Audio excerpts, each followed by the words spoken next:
There's an abandoned house in my hometown that everyone calls Denny House. Nobody knows who started the name. Nobody knows who Denny was.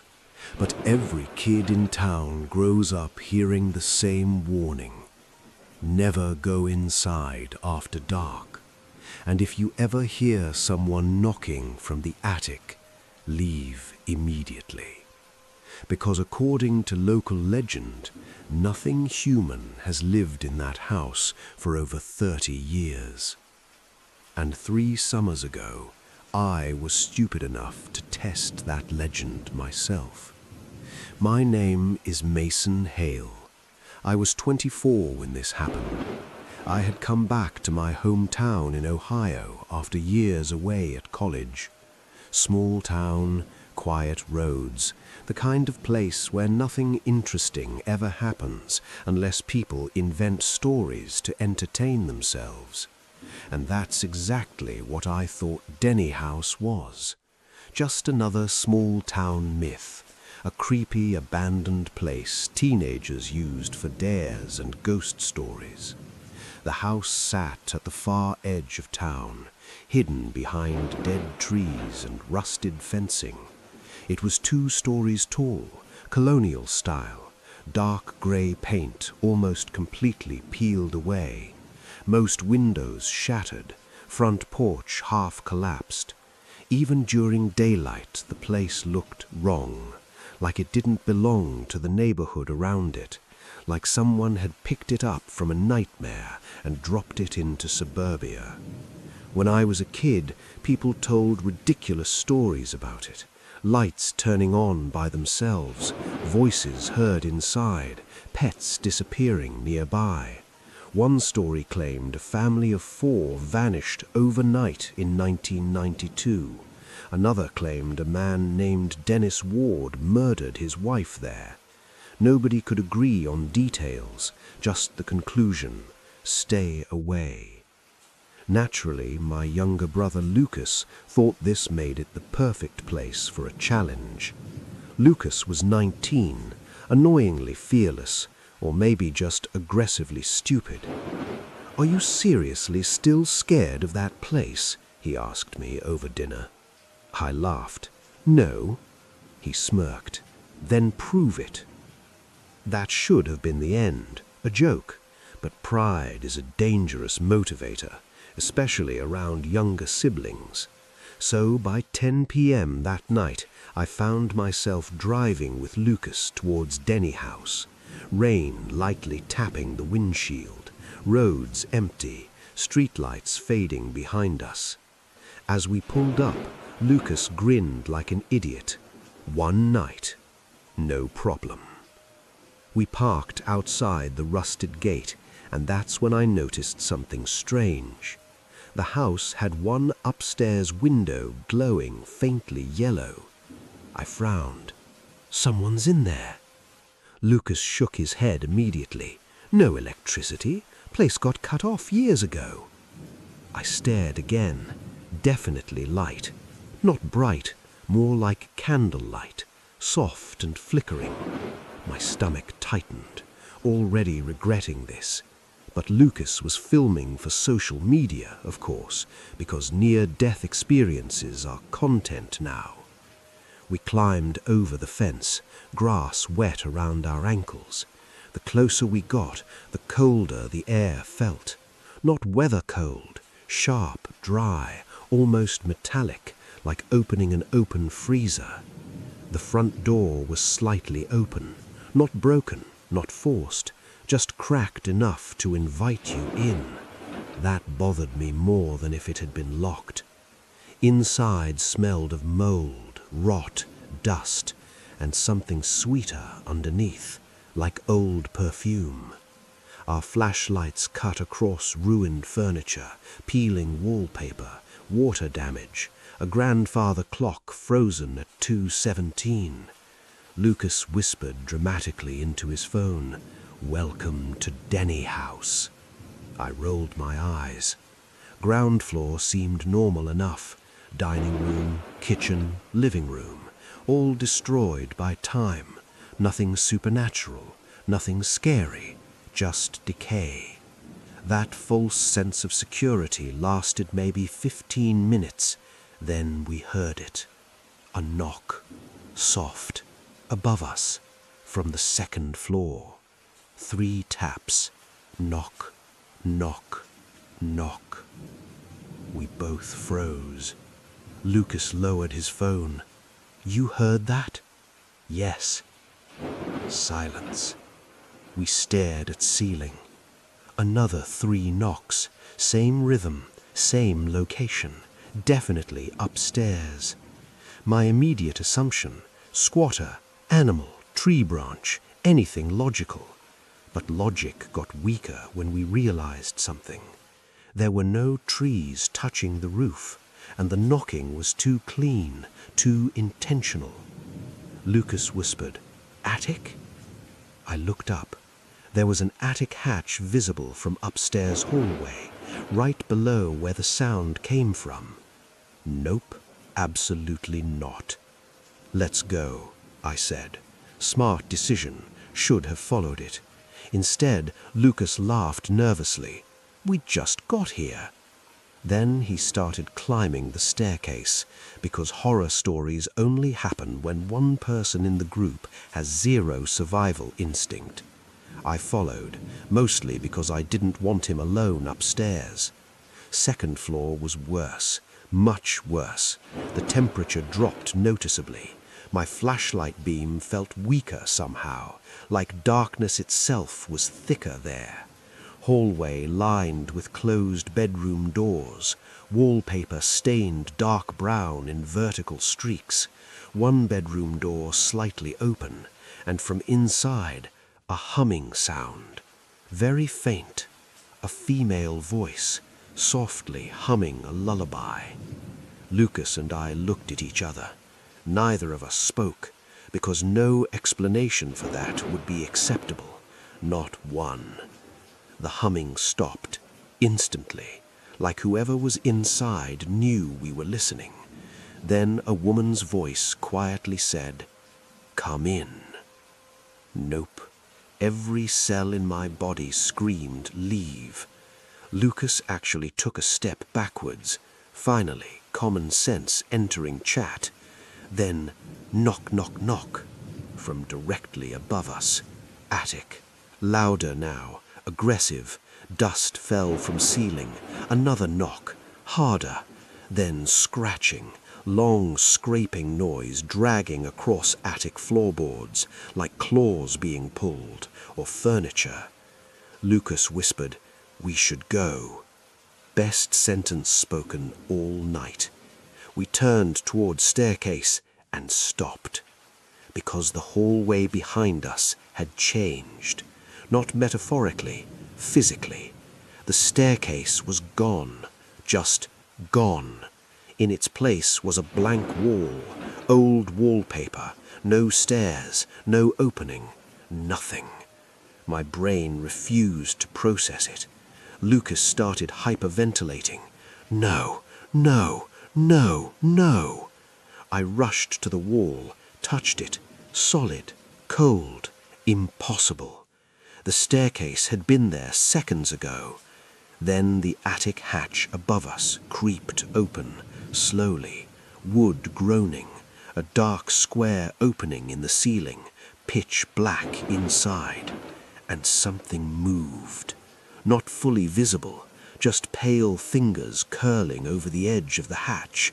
Too long, too thin, humanish, but stretched, like anatomy designed from memory instead of reality. Lucas screamed. We ran, no direction, just instinct, bursting into the nearest bedroom and slamming the door shut, both of us breathing like animals. The room was an old nursery, faded blue walls, broken crib, rotting stuffed animals, and dozens of childish drawings taped across the walls. My flashlight shook as it passed over them. Every drawing showed the same thing, a tall black figure standing beside a house. Same figure, again, again, again. Different crayons, different styles, but the same image. And in childish handwriting beneath one drawing, "Denny lives upstairs." My stomach dropped. Lucas whispered, "Who made these?" Before I could answer, something knocked from inside the closet. One knock, then another. Then a little girl's voice said, "Is Mommy with you?" Lucas actually started crying, quietly, pure panic tears, and honestly, fair, because I was maybe 30 seconds from joining him. Then came footsteps in the hallway outside, slow, heavy, not rushed, like someone knew exactly where we were and wasn't worried about us escaping. The footsteps stopped outside our door. Silence. Then one slow scratch across the wood, and a male voice whispered, "Lucas."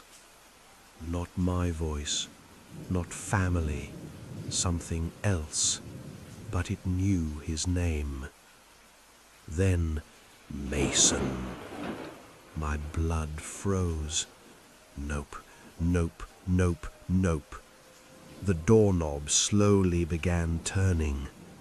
The doorknob turned once, stopped, then slowly turned again, metal clicking softly in the darkness. Whoever or whatever was outside wasn't trying to break in. That would have been easier. It was being patient, almost playful, like it already knew we weren't going anywhere.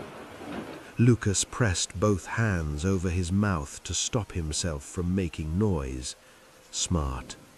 Because the second he made a sound, the voice outside spoke again, closer this time, almost directly against the wood. "Lucas?" Same male voice, low, calm, wrong. Not loud enough to be threatening, just intimate enough to feel deeply invasive, like someone whispering in your ear from inside your own head. Then came something much worse. A second voice joined it, female, soft, warm. "Baby?" Lucas instantly stiffened. I looked at him, his face completely drained of color. That was his mother. Mine too, technically, but not really. Our mom died in a car accident when Lucas was 12. There was no mistaking her voice. None. "Lucas, honey, open the door." He started shaking violently, tears instantly spilling. "No," his voice cracked. "That's Mom." I grabbed his shoulder hard. "No, it isn't."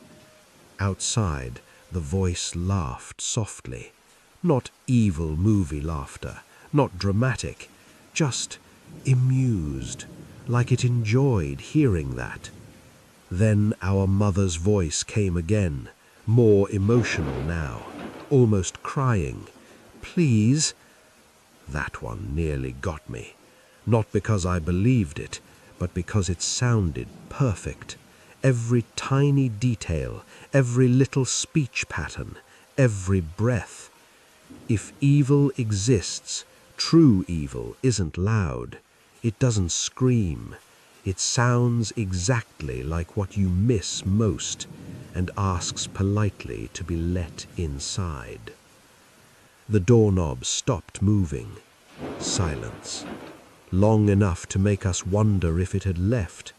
Then something slammed against the door so hard the entire frame shook. Lucas screamed. Another slam. Wood cracked near the lock. Again, again. The door bulged inward. Whatever had been pretending was done pretending. I looked around frantically. There had to be another exit. Window, of course. I rushed over, opened rotten curtains, and my stomach dropped so hard I thought I'd vomit. No outside. No yard, no moonlight, no neighborhood, nothing. Just darkness. Not nighttime darkness, empty darkness, like the window opened into a void, a black space with no depth, no stars, no air movement, nothing. Impossible. "What do you see?" Lucas asked. "Don't look." Too late. He looked anyway and immediately stumbled backward. "What the hell is that?" Good question. No answer. The bedroom no longer existed inside a normal house. Somehow, impossibly, we were somewhere else. Or maybe the house was. Another crash hit the door. This time the top hinge partially snapped. Not much longer. Then the closet door behind us creaked open by itself, slowly. That same little girl voice whispered from inside, "You can hide in here." Nope, absolutely not. I would rather fist-fight a demon than voluntarily enter the creepy closet offering protection. The voice continued, "Before he finds you." That made me pause, not because I trusted it, but because it implied hierarchy. There was a he, something worse, something specific. Lucas whispered, "What do we do?" Before I could answer, all sound in the room stopped. Not silence, absence, like audio itself had been muted. No breathing, no footsteps, no wind, nothing. Even our own movements became noiseless. That lasted maybe 5 seconds. Then the entire house groaned, a deep structural moan from somewhere far below, like the building itself was alive and waking up. The floor shifted under our feet, slightly at first, then enough to throw us off balance. Bedroom walls trembled, picture frames falling, dust raining from ceiling. And from somewhere deep inside the house, a scream. Long, inhuman, agonized. It sounded less like pain, more like hunger discovering itself. The door exploded inward, not opened, not broken, shattered. Wood fragments everywhere. And standing in the doorway was a man, or what used to resemble one. Tall, extremely tall, too tall for the frame. He had to hunch slightly to fit. Wearing a dark suit decades out of style. Face pale as paper. Eyes completely black. No visible whites, just endless black. And a smile, too wide, not human enough to be believable, but stretched just enough to feel disgusting. He tilted his head, studying us, like deciding. Then he spoke, voice impossibly calm. "You came upstairs." As if that explained everything, as if this was our fault. Lucas grabbed my arm so hard it hurt. The man stepped forward, slowly, hands behind him, like a polite host. Most people leave before this part. No thanks, hard pass. I grabbed a lamp and hurled it. It smashed directly into his face. No reaction, not even a blink. The thing smiled wider, rude. Then lunged, fast, far too fast. 1 second across room, next second inches away. We bolted past him somehow. Pure luck, adrenaline, blind terror. Back into hallway, which had changed again. Longer now, much longer. At least impossible house longer. Stretching far beyond physical dimensions. Doors lining both sides. At the end of the hallway stood the attic ladder, pulled down, waiting. and from above, knock, knock, knock, like something inviting us upward. Absolutely not. We sprinted opposite direction, opening doors randomly, every room worse than last. One room contained only dirt floor and hanging chains. Another was flooded ankle-deep in black water. Another was walls covered entirely with family photographs. Our family photographs. Mine, Lucas's, pictures from our childhood, birthdays, school photos, private moments, images this house should never have seen. Lucas nearly collapsed. How does it have these? No idea. Didn't want one. Then I noticed something horrifying. Some pictures included an extra person, standing in the background, different locations, same figure, tall, pale, watching, in our backyard, at Mom's funeral, outside school, always there, years before tonight. Nope, not processing that.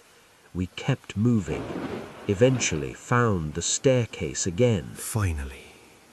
Real staircase, or what looked like one. We rushed down, hit first floor, ran for front door, and stopped dead. The front door was open, moonlight visible outside, normal yard, freedom. Too easy, way too easy. Lucas ran toward it. I grabbed him violently. No. He looked at me like I was insane. What are you doing?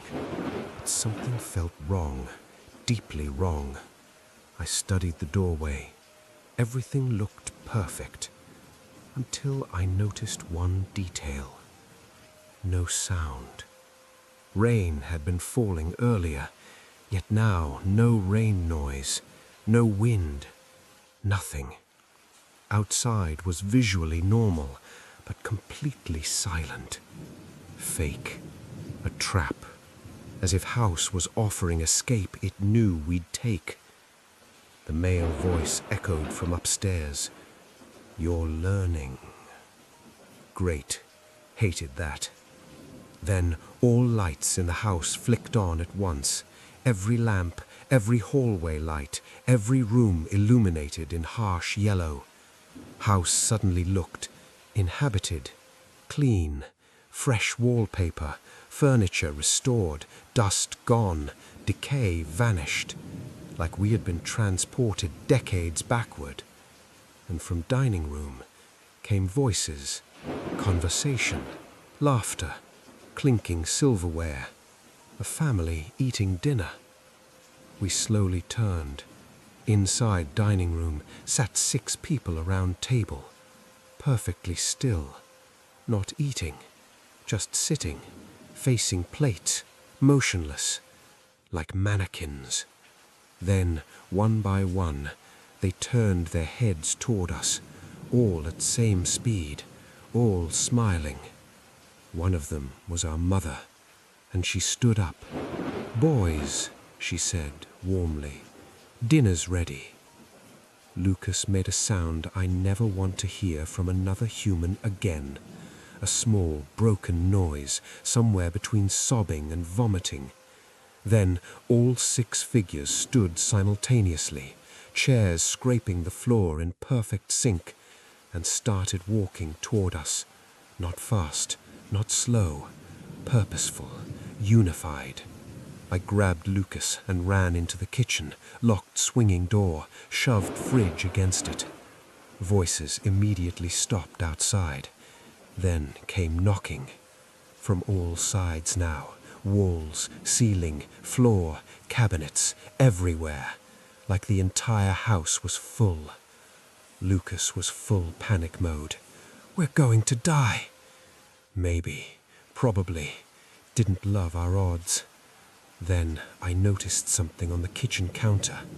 A notebook, leather cover, old, with one word written on front. Denny. I opened it. Inside were entries, messy handwriting, dates from 1989. A journal. First entry. The house is not haunted. That would be simpler. Bad start. I flipped pages rapidly. Later entries became unstable, desperate, frantic. One line underlined repeatedly. It lets people in, but does not let everyone leave. Then, final entry. Short. Just one sentence written dozens of times across the entire page. Do not go into the attic. And directly above us, knock, knock, knock, louder than ever, followed by slow footsteps descending from the attic stairs. But the attic was above second floor, meaning whatever was coming down was too big for the house, and somehow still fitting inside it. Kitchen lights began flickering. The knocking stopped. Every voice outside fell silent. Lucas whispered, "What now?" Then from the hallway came that same calm male voice right outside the kitchen. "He's awake." And something massive exhaled above us. Something massive exhaled above us. Not a normal breath, not even a creature's breath. It sounded ancient, deep, wet, like air being forced through something far too large to exist inside a house. The ceiling above the kitchen bowed downward slightly, not enough to collapse, just enough to show weight, pressure, presence. Something was directly over us, and it was huge. Lucas slowly backed away from the center of the room. Smart. I followed. The ceiling creaked again. A long crack split across the plaster. Dust fell onto the kitchen table. Then another crack. Then a third. Whatever was above us was moving, slowly dragging itself across the ceiling, wood groaning under impossible strain. And then a single black liquid dropped on the floor, right between me and Lucas. Thick, dark, viscous. Not water, not paint. It smelled like rot and rot. Blood. Old blood. Lucas whispered, "Oh my God!" Another drop, then another. Soon a small trail of black fluid leaked from the ceiling crack. Something was directly above that spot, watching us through the gap. The kitchen door suddenly rattled hard. The thing outside had returned. The male voice again, still calm, still polite. "You shouldn't be in there." No response. Didn't plan on starting a conversation with evil Zillow owner. The voice continued, "He doesn't like noise." Then from directly above us came a low sound, a rumble, not mechanical, a growl, but too deep to belong to any animal I've ever heard. It vibrated through the cabinets, through the floor, through my ribs. Lucas covered his ears. And then the ceiling broke. Not fully, just one pale hand punched through. Massive fingers, long as kitchen knives. Too many joints. Skin stretched tightly over bone. It groped downward blindly, searching. I grabbed Lucas and pulled him sideways, just as those fingers scraped the floor where we'd been standing. Nope. Absolutely impossible levels of nope. The hand withdrew. Then another fist slammed through. Bigger hole now. We could see movement in darkness above. Something shifting, trying to widen opening. Kitchen door shook violently. Fridge sliding inch by inch despite our barricade. We were about to be attacked from above and front simultaneously. Fantastic. My eyes scanned desperately for anything useful. Found gas stove, propane, lighter. Terrible plan. Only available plan. I turned every burner on, gas hissing loudly, kitchen quickly filling with fumes. Lucas immediately realized, "You're insane." Probably. The ceiling hand reached through again, closer now, almost touching Lucas's face. The kitchen door shook violently, fridge sliding inch by inch despite our barricade. The fridge finally shifted enough for the kitchen door to crack open, and through the gap a black eye stared in. Not human, too glossy, too still, watching. A smiling voice behind it whispered, "Open wider." No thanks. I sparked the lighter, held it up, and for the first time all night, everything reacted. Not calmly, not patiently, pure chaos. The thing above the ceiling began thrashing violently. Kitchen door slammed repeatedly. Voices outside suddenly screaming. Not fake pain, real, animalistic panic. Good. Nice to know fire was unpopular. I dropped the lighter. Explosion. Not Hollywood giant fireball. More violent burst. Enough to blast heat through every room. Windows shattered outward. Cabinets blown open. I hit the floor hard, ears ringing. Everything became white noise, smoke, heat, fire spreading rapidly. Lucas coughing beside me, alive, barely. Kitchen wall partially collapsed from the blast, revealing hallway, now burning. Good enough. Move! We stumbled through the smoke-filled corridor, house around us groaning like a wounded animal, walls blackening, paint bubbling. Somewhere above, a scream like no human ears were designed to hear, not from one throat, many, layered. As if multiple voices were trapped inside one massive body. The entire staircase ahead was engulfed, but front door visible, still open, still maybe real. No time for analysis now. We ran, past burning furniture, past melting wallpaper, past walls that now seemed to pulse slightly beneath flames, like skin. Not looking at that, not unpacking that. Almost there, 10 feet, 5. Then something grabbed Lucas's ankle, hard. He crashed face first onto hardwood. I turned. One of those pale hands had emerged from underneath floorboards, not through them, through gaps between them, like fingers squeezing from impossible spaces, holding him, pulling. Lucas screamed. I grabbed his arms, pulled back, tug of war with something under the floor. Worst experience of my life. The hand tightened, Lucas shrieking in pain. Then I saw broken table leg nearby, grabbed it and drove splintered wood directly through the hand. Black fluid sprayed. The thing released instantly. Hand vanished back below. We ran. No more interruptions. Straight through front door, out onto porch. Cold night air hit like salvation. We jumped porch steps, hit wet grass, kept running. Didn't stop, didn't look back, just sprinted across yard and over fence until our lungs felt like broken glass. Only then did we turn. Denny House was burning, fully engulfed. Flames swallowing windows, roof collapsing inward. For a moment, relief hit. Over. Finally, over. Then I noticed movement inside second floor window.